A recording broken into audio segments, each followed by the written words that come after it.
नमस्ते दोस्तों। एक बार कर्ण ने भगवान श्री कृष्ण को पूछा, हे वासुदेव, मेरे साथ हमेशा अन्याय क्यों होता है? मैंने ऐसा कौन सा अपराध किया है? मेरा जब जन्म हुआ तब मेरे माँ ने मुझे त्याग दिया। मुझे गुरु द्रोणाचार्य से शिक्षा लेनी थी, लेकिन मैं क्षत्रिय नहीं हूँ, इसलिए उन्होंने इनकार कर दिया। द्रौपदी स्वयंवर में मैं राजघराने का नहीं हूँ, राजवंश का नहीं हूँ, इसलिए मेरा अपमान किया गया। ऐसा मैंने कौन सा अपराध किया है? भगवान श्री कृष्ण ने उस पर कर्ण को जो जवाब दिया, वो सिर्फ कर्ण के लिए नहीं है, वो हमारे लिए भी है।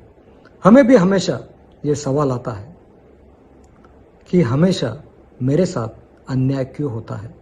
मैंने ऐसा क्या अपराध किया है?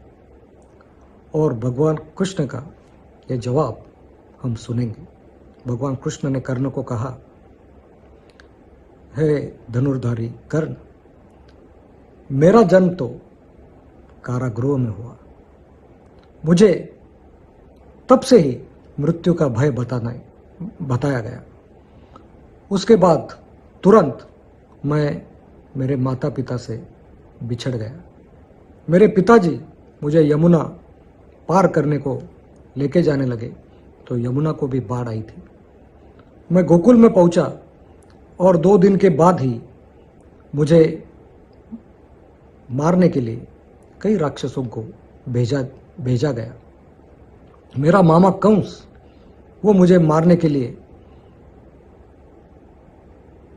हमेशा कोशिश कर रहा था और मुझे मारना चाहता था। अन्याय तो मुझ पर भी बहुत हुआ है।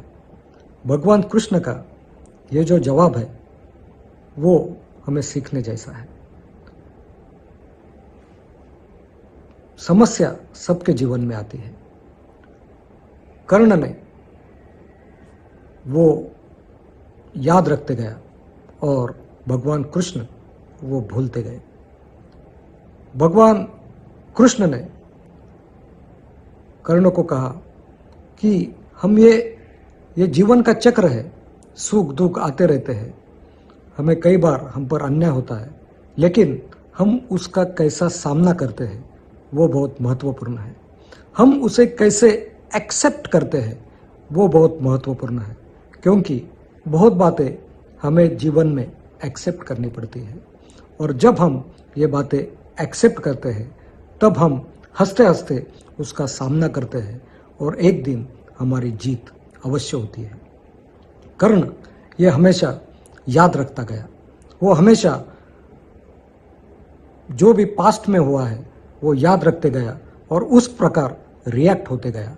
लेकिन भगवान कृष्ण ये भूलते गए और आगे बढ़ते गए, और इसलिए आगे जाके कर्ण ने बहुत बुरा बर्ताव किया, युद्ध में बहुत बुरा बर्ताव किया, द्रौपदी के साथ बहुत बुरा बर्ताव किया, अभिमन्यु के साथ बहुत बुरा बर्ताव किया, और इसलिए वो युद्ध में अर्जुन के हाथ से मारा गया। और भगवान कृष्ण ये जीवन में हमेशा आगे बढ़ते रहे। ये अन्याय सब पर होता है। ये हमारा जीवन का चक्र है। बहुत बार हमें इस प्रॉब्लम्स का सामना करना पड़ता है, लेकिन अगर हम हंसते हंसते इसके सामने जाए और बड़े बड़े काम करते रहे, अच्छे काम करते रहे, तो एक दिन हम अवश्य सफल होते हैं। तो यही भगवान कृष्ण का यह संदेश हम हमेशा याद रखेंगे और आगे बढ़ते रहेंगे। धन्यवाद। Thank you. Have a nice day.